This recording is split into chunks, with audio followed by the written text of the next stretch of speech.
Welcome to Come to Your Senses, the School of Sensual Living podcast. I'm your host, Mary Lofgren. Here, we explore how to live bravely and beautifully through pleasure, mindfulness, embodiment, femininity, beauty, art, and of course, everyday sensuality.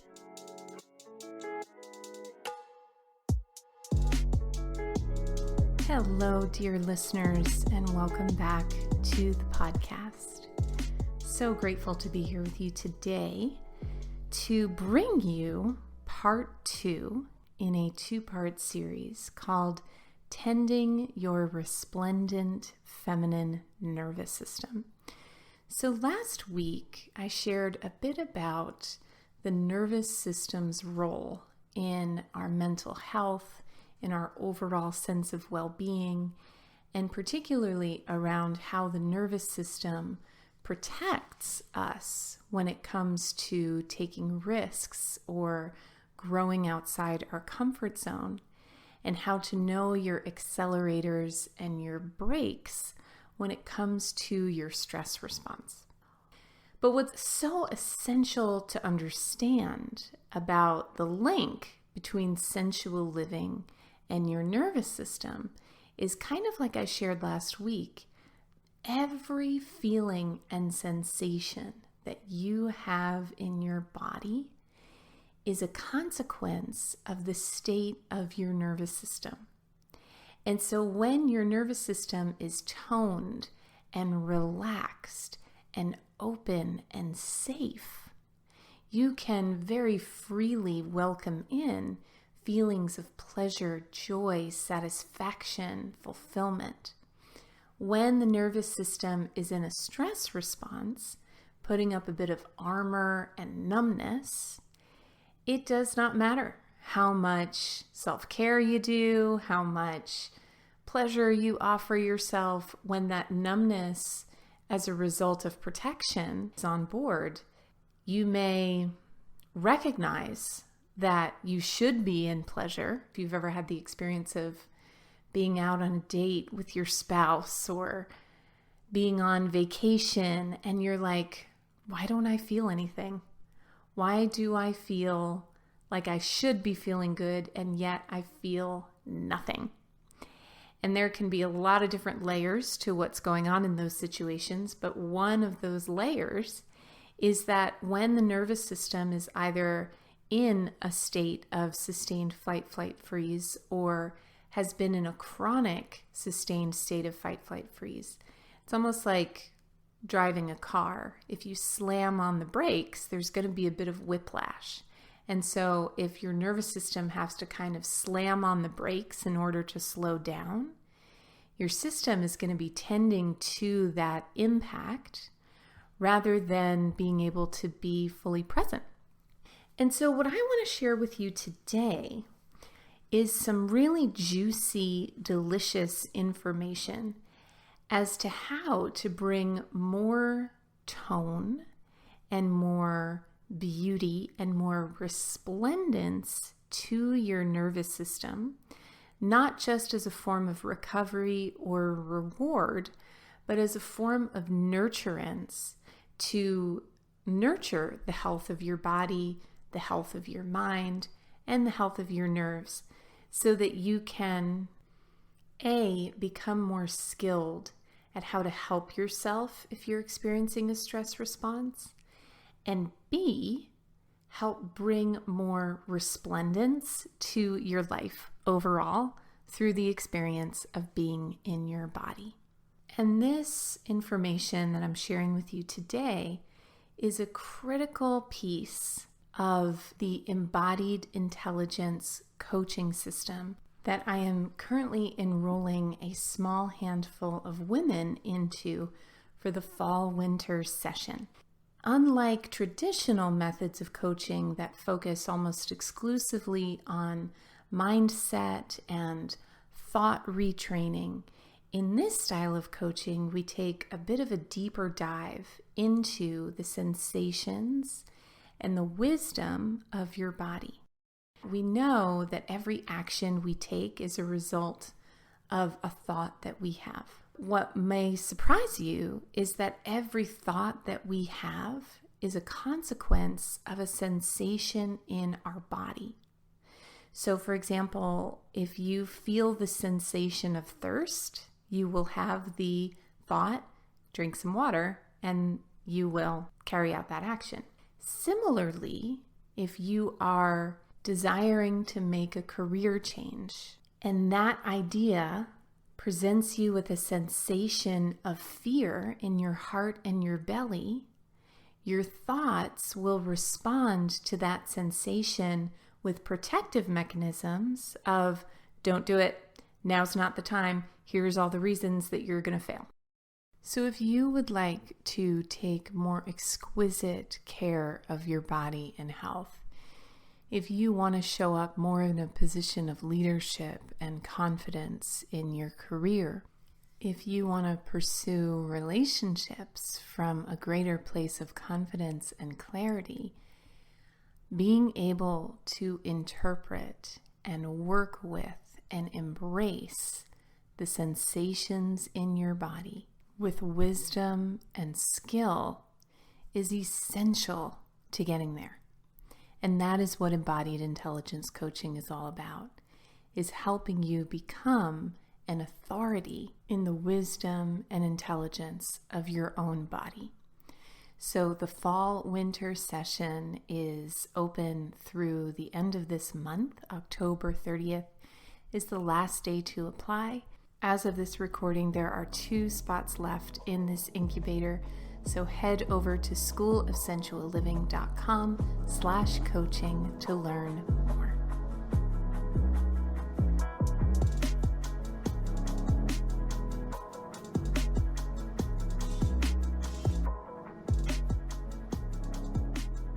The word tend is a verb that means to care for or look after, to give one's attention to. So when we talk about tending the garden of our nervous system, there are 2 ways to go about that.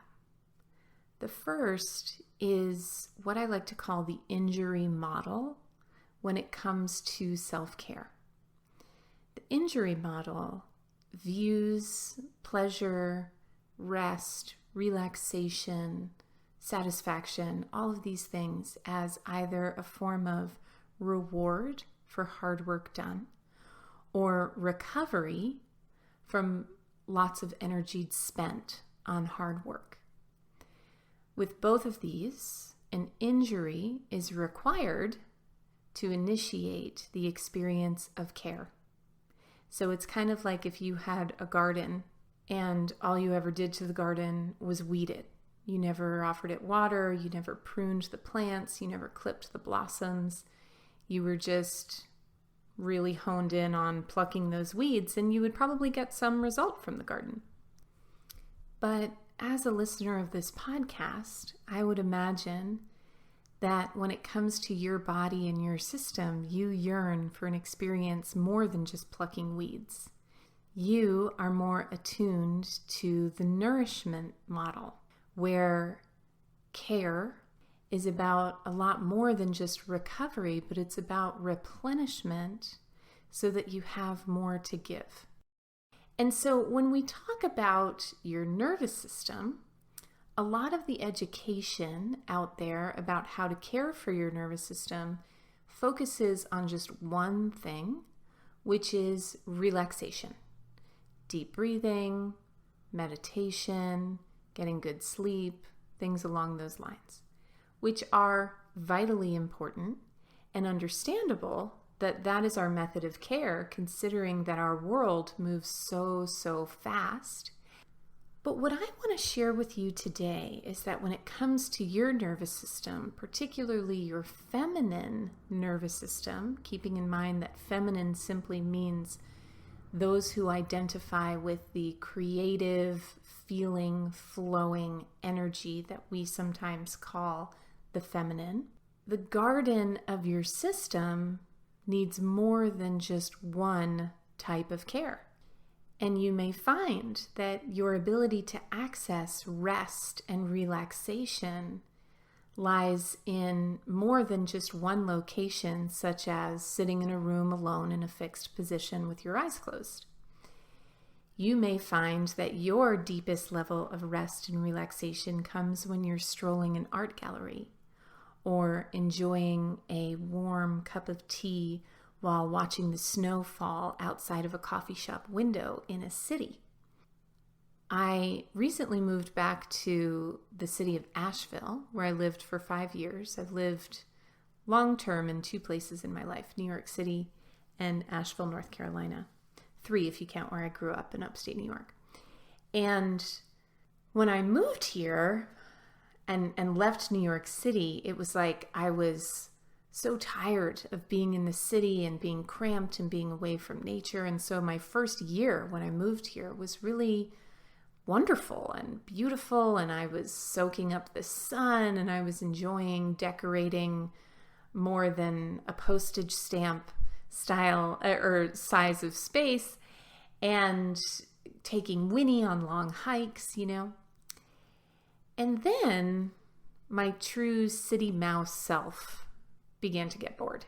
I am really truly a city mouse. It is an essential nutrient to me to be in that city energy. But I didn't know that about myself at the time. I just thought that I was being ungrateful, or I thought that there was something wrong with me, that I didn't care about nature, being in nature as much as my friends did. And so I tried harder to become more of like that type of person. I attended lots and lots of new agey type of events, trying to calm the growing anxiety in my chest and in my belly that was keeping me up at night, that I was just really unsatisfied and unhappy. And one day I realized that I had become really good at managing my unhappiness and less good at actually moving towards the things that I knew made me happy.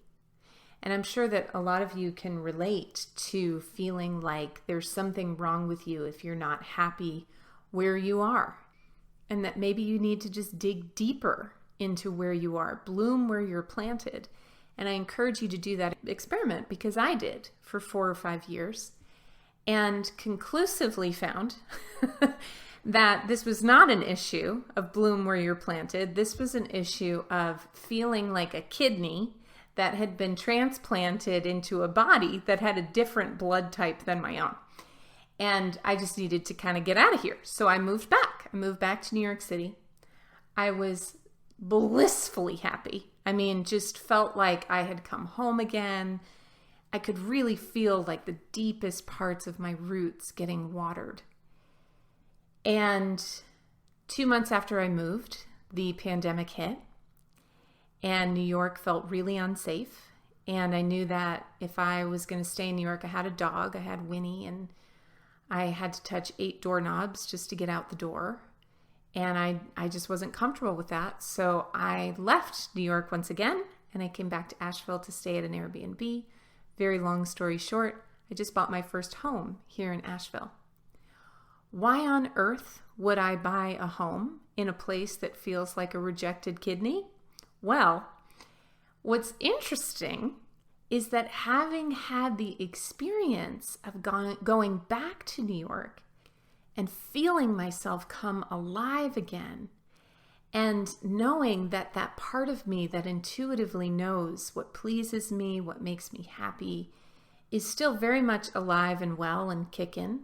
It hadn't left me with age or the choice to get sober, which I did several years ago, which temporarily made me feel like I'd never be fun again.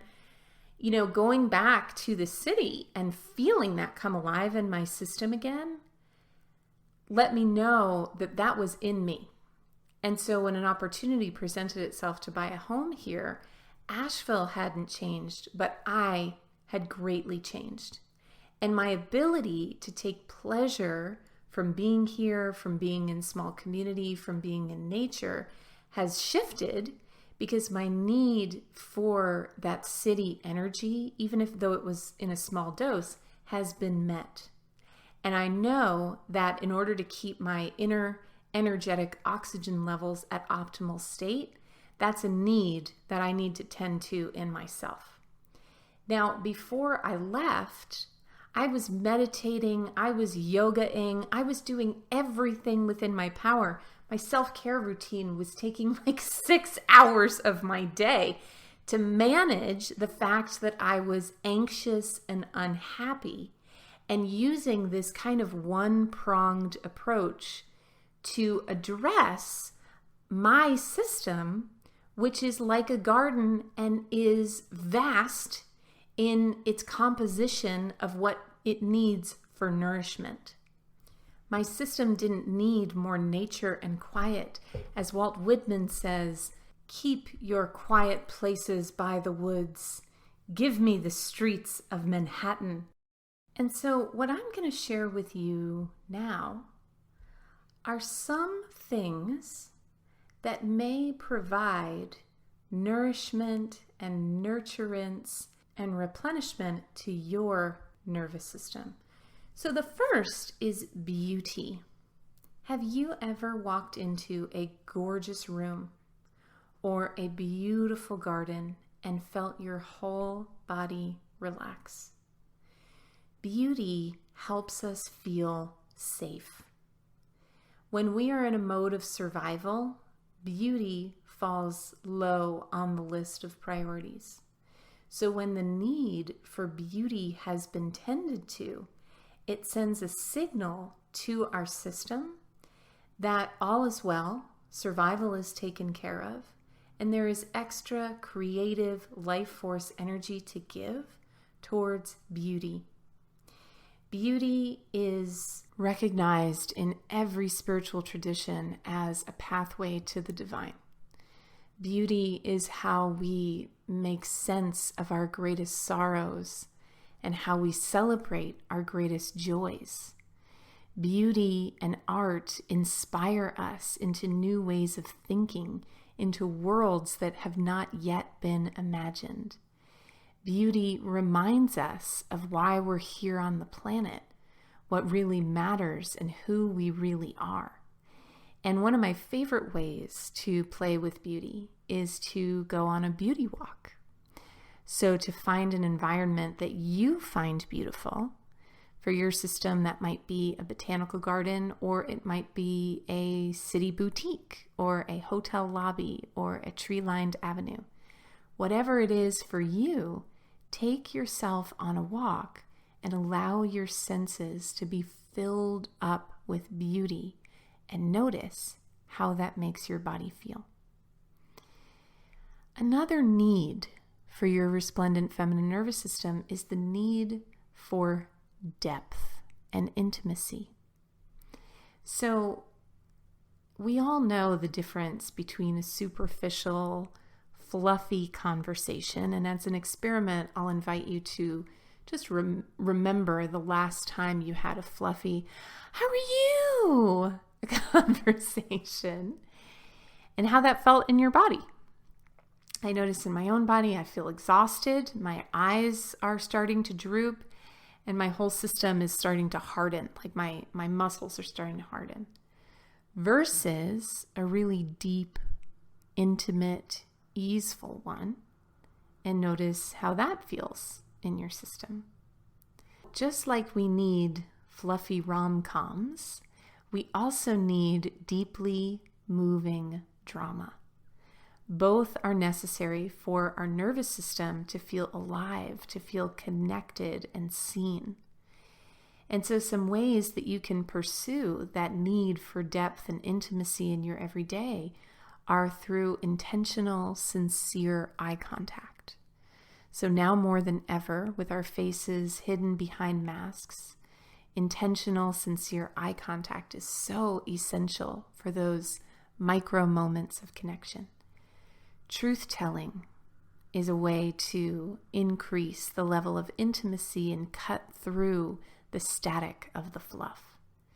Deeply listening to someone speak, and listening beyond what they're saying, but listening to how they're saying it, how their body is moving as they say it, And notice as you experiment with this flavor of energy, how does depth and intimacy make your body feel?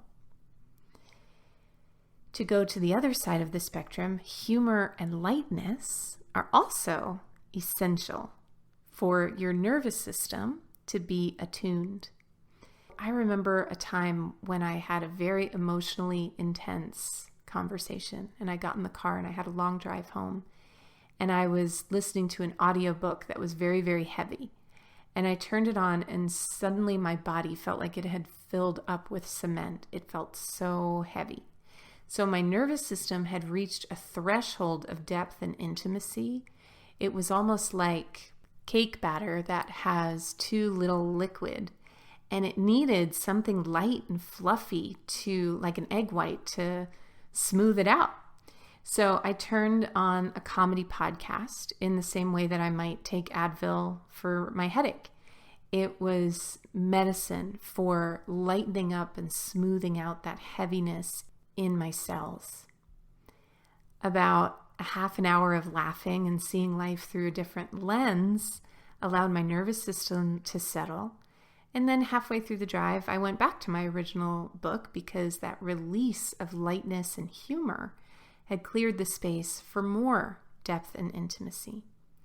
So, however you engage with humor and lightness, whether it's through comedy, a friend, a rom-com, watching Emily in Paris, which I have not yet seen but heard a lot about, how does that experience make your body feel? And one thing I want to add is that when it comes to really meeting your nervous system, a lot of it is studying these binaries. And when you feel yourself edging towards the end of one spectrum or another, offering your system a little bit of its opposite to help bring you back to center and back to baseline. So in other words, I think we all have had the experience of being in a conversation with someone who's a comedian, and that humor and lightness kind of feels like you're a balloon that's just floating into the sky. You know, after too much of it, or after you reach your threshold, you need a little bit of that depth and intimacy and connection to help bring you back down to ground, and vice versa. Another essential truffle on the tray of treating your nervous system and tending your nervous system is sensual pleasure. So remember that here at the School of Sensual Living, we define sensuality as nothing more and nothing less than using your senses to become fully present in your body so that you may become fully present in your life. And often sensual pleasure is not so much about the kind of experience that we're having, but more about how we're showing up for said experience. So my dad, God bless him, was a real health nut. If you told him that eating roaches on toast would boost his immune system, he would have done it. He had a very scientific kind of clinical approach to treating his body well and giving his body the best. And I remember one time seeing him pour a tablespoon of olive oil into a tablespoon measuring spoon and just kicking it back and making a funny face. And I was like, Dad, what are you doing? You know?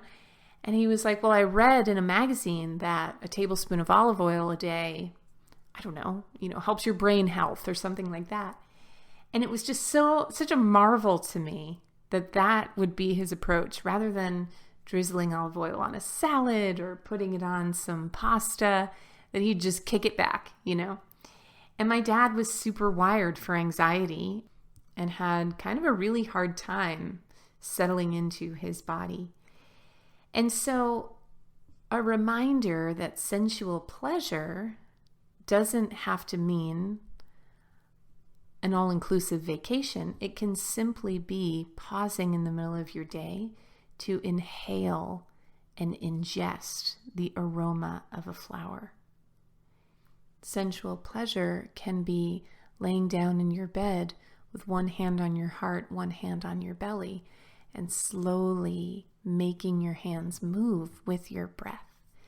Sensual pleasure is an intrinsic experience of using your senses to still your mind, rather than an experience from the outside that helps numb you enough so that your mind will shut up. And so from that intrinsic approach, noticing how sensual pleasure can make your body feel. Next truffle on the tray is activation.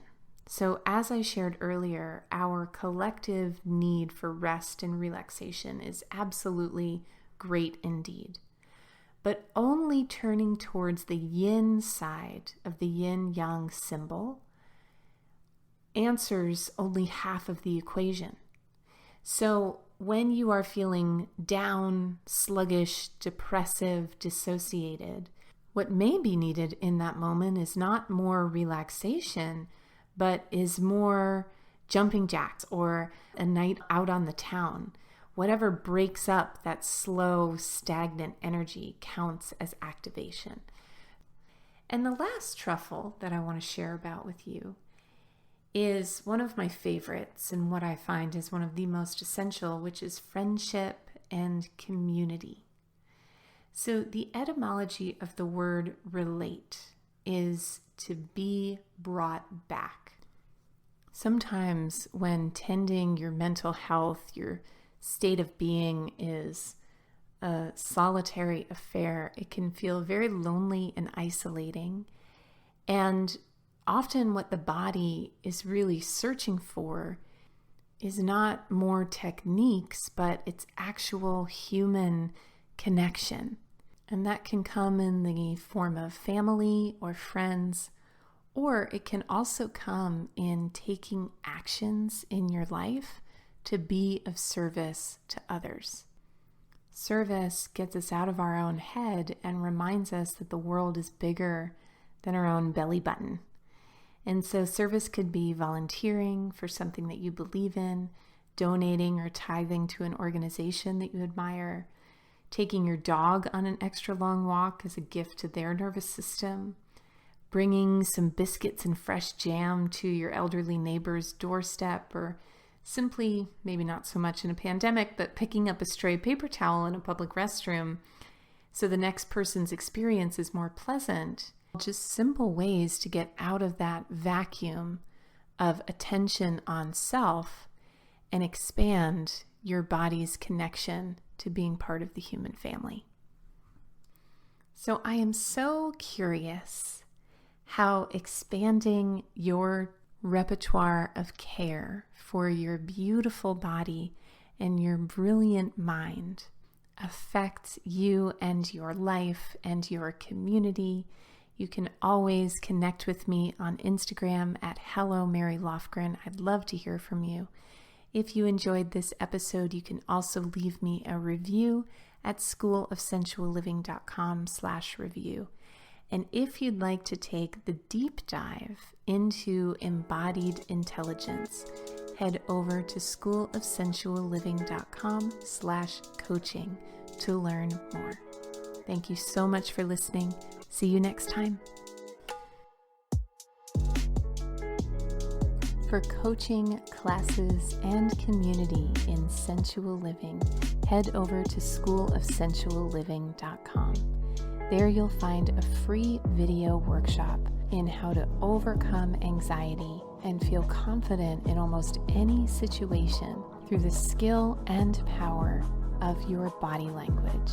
Go to schoolofsensualliving.com/confidence to start your journey today.